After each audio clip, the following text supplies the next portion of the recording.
Yes, we do. All right. So everyone's gonna shut up, and we're gonna say this once, and we're only gonna say it again because we're frustrated as hell. For the poors? The poors? What?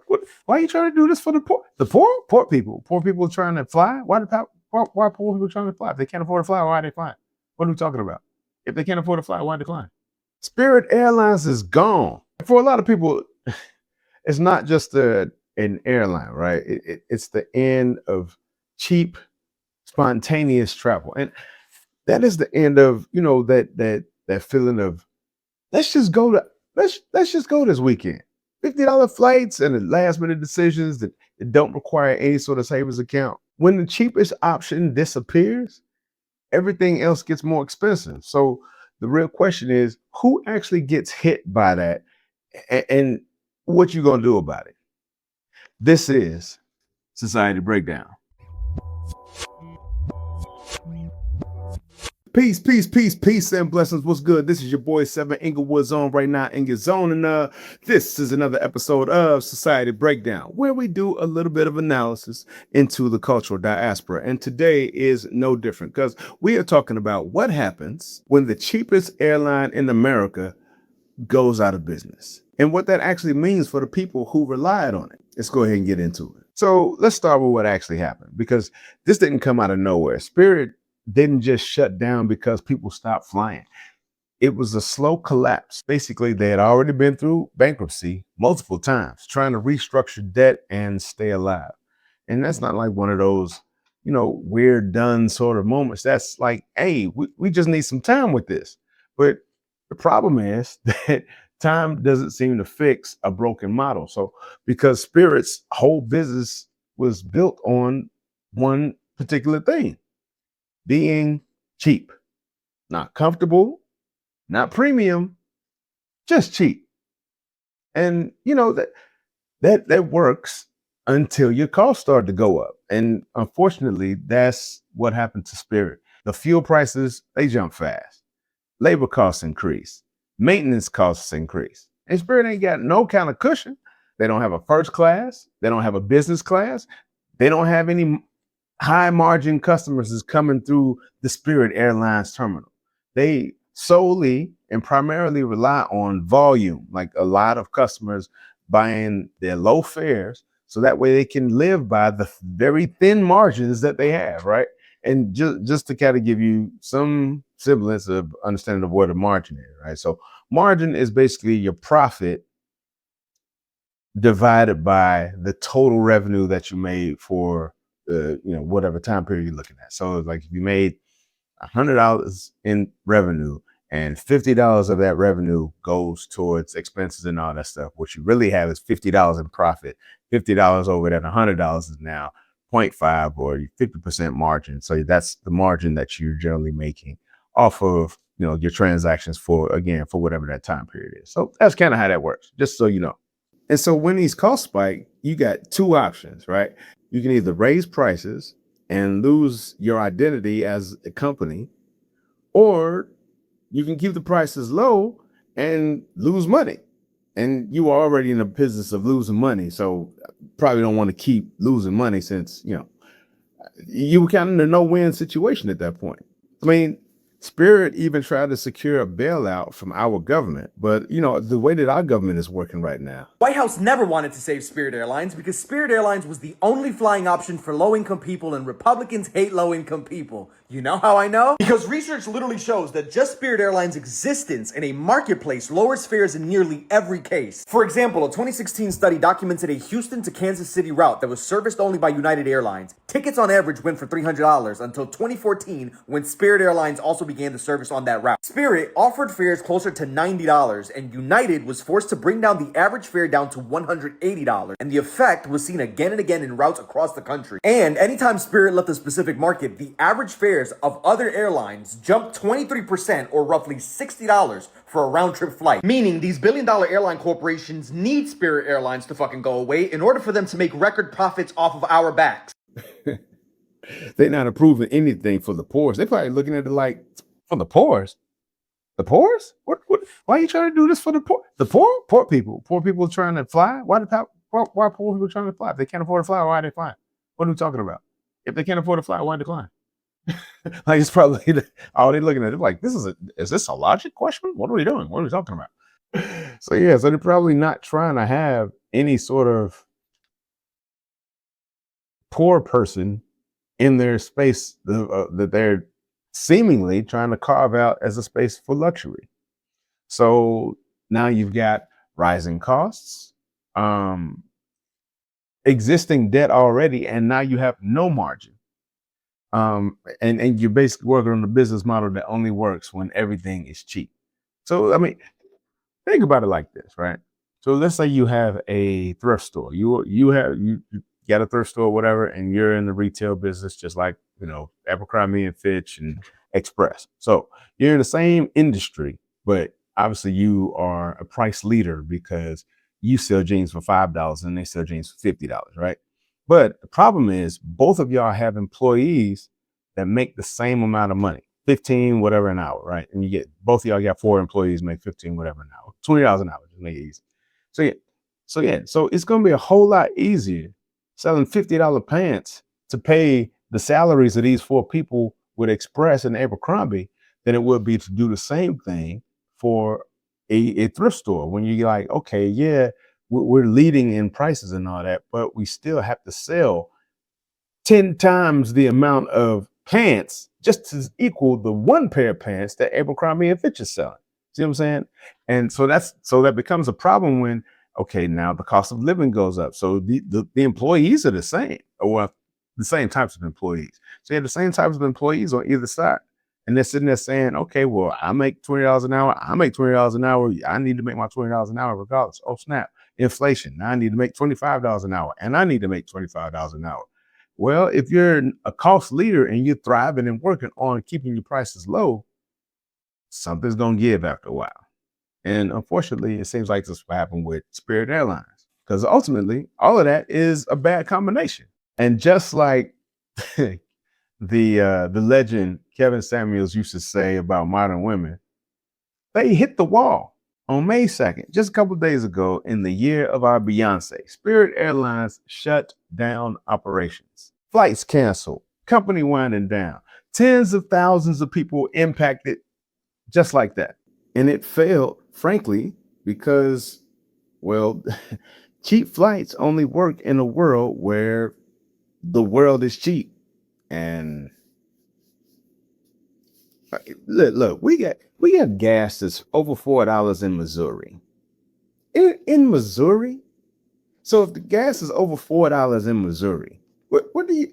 That's in the middle of the nation. What do you think the gas is going to be on on the ends? I'm curious. You let me know. You tell me what you think. I'm just saying.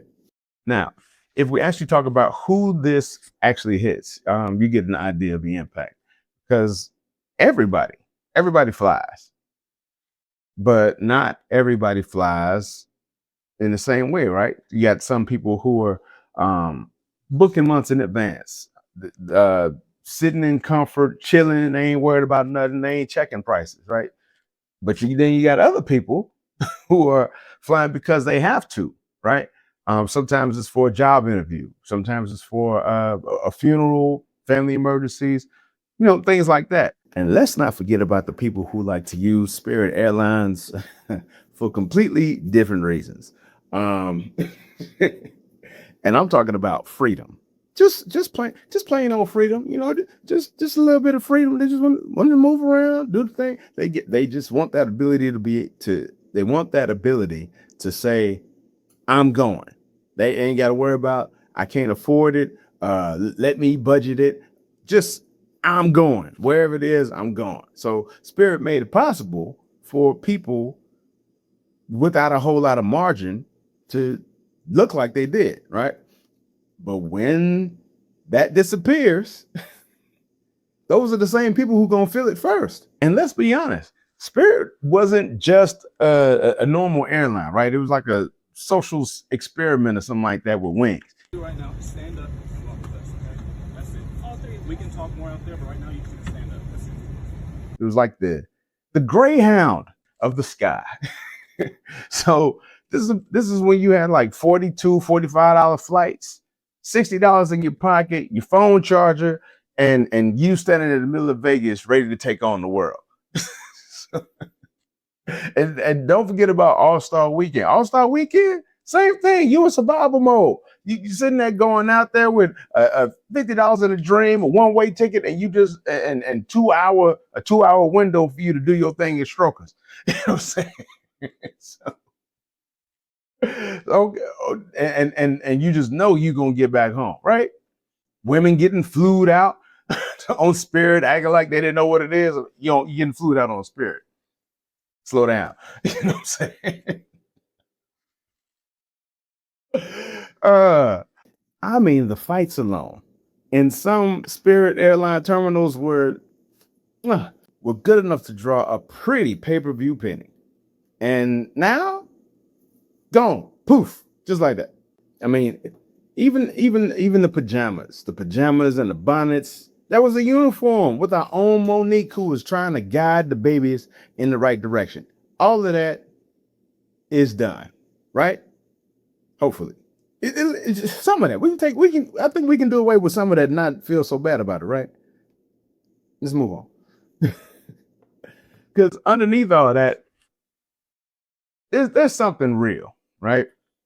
Because when something like that disappears, when a utility like that disappears, it exposes something bigger. And to be honest, this is where things get kind of interesting to me, because there's a movement right now to bring Spirit Airlines back. It was started by this guy named Hunter Peterson. Okay, I had a genius idea. Spirit Airlines just went bankrupt, right? I'm the guy that flew Spirit Airlines for 24 hours straight. There's more than 250 million individuals over the age of 18 in the United States. Now, if we took only 20% of them and paid basically the average fare of a Spirit Airlines flight, which is somewhere around $30 to $40, we could buy Spirit Airlines. This is a genius idea. We nationalize Spirit Airlines, owned by the people. Airline's gone. We make a new airline. Let's buy an airline. He's a plane enthusiast who recently made made a video where he flew Spirit Airlines for 24 hours straight. I don't know if that's a big deal, but whatever. He's kind of autistic, his words, not mine. And like I said, he's a plane enthusiast. But he came up with this idea to nationalize Spirit Airlines. And, basically he wants to utilize the Green Bay Packers model. So if you don't know anything about that, they are the only publicly owned team in the NFL with like 360,000 people who are calling themselves owners of the team. And he wants to do the same thing for Spirit Airlines. So I'm gonna be real. It sounded wild at first when I first heard about it, but he made a pretty good impact, right? In the fact that within a day, he had nearly $23 million in pledges before the site crashed. Now the site is letsbuyspiritair.com. Letsbuyspiritair.com, all one word, obviously. But that site crashed, and I mean, it's back up. It's still up. People are still pledging. People are still saying that they're trying to buy the airline. And I think that's a good thing. I really do. I think that's a good thing because, look, last I checked, it was just 3 days later, that number is sitting at $132 million pledge. Now, grand scheme, the goal is 1.7 billion. So we got our work cut out. People got their work cut out for them. But I will say, I like the interest. I like the aim. I like the fact that it seems like they're not trying to let them go so quietly in the night to just call it a day and say this is about to be the end. To the point that I've even pledged about the average price of a Spirit flight for every member of my family. So if you're interested, maybe you can too. I don't get paid for none of this. It's just something that seemed like a good idea. I thought I'd pass it on to you. And like I said, I think they have a simple idea, right? One person, one vote for the team or whatever, the team's direction. And however much money you give does not change how effective your vote is. It's just one person, one vote. You can get you can get $45, you can get $45,000. You still get one vote. That's it. And I think that sounds good, but it raises a question. Is this innovation for real? Is it reaction? Is it something else?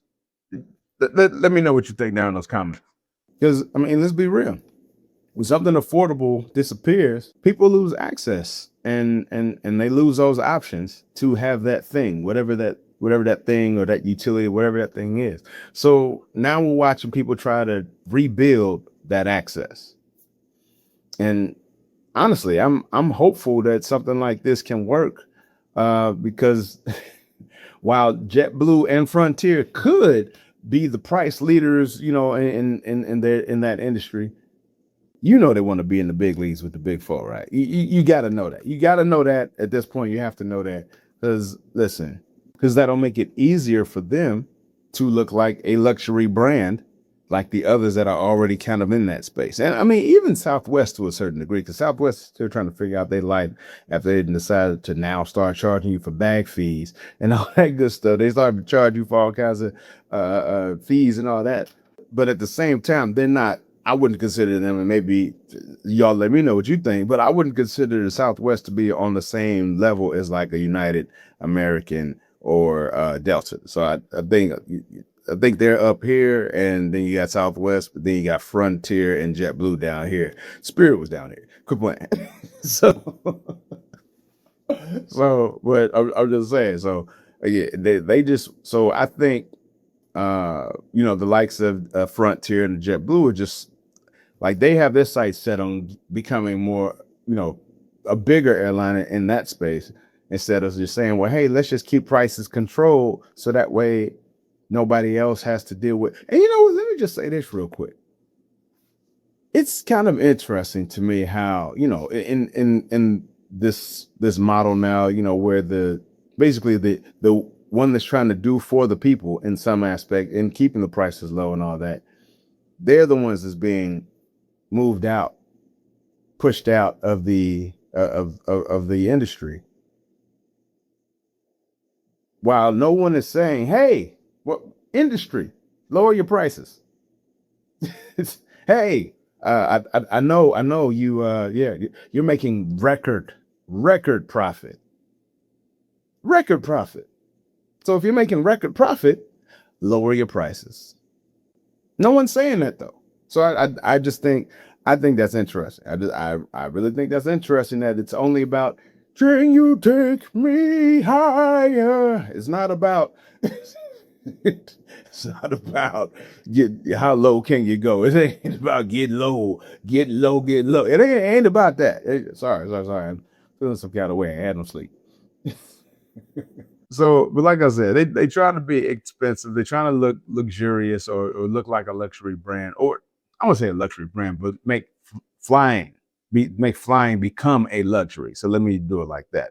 Maybe not so much as the flight or the airline that is necessarily a luxury brand, but I can say flying in itself will become a luxury, or it seems. I don't want to sit here and start making things the way they are if they aren't. But when moving around becomes expensive, some people don't just travel less, they stop moving altogether, right?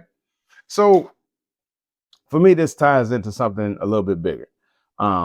Prices go up for flights and fuel, but do they ever come down?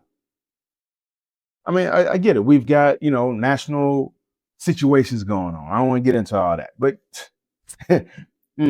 anyway, but we got national situations going on that's causing all this, right? They're not going to happen forever, So when that ends, do the prices come back down? Or do we just adjust to this being the new normal? And I got another question. Why is it that flights go up, gas prices go up, food goes up, but somehow bus fares don't move the same way? And I know a lot of people, hey, what are you talking about, Seven? Listen. In my opinion, now I get it. completely different service. One is on wheels and rolls on the road, and the other is in the sky and flies across cities and towns. Okay, yeah, I get that. I know how transportation works. My point is that, okay, you got a form of transportation taking somebody from point A to point B, right? Point A to point B. They both had to use gas to do it, right? I know jet fuel is different than bus fuel. I get that.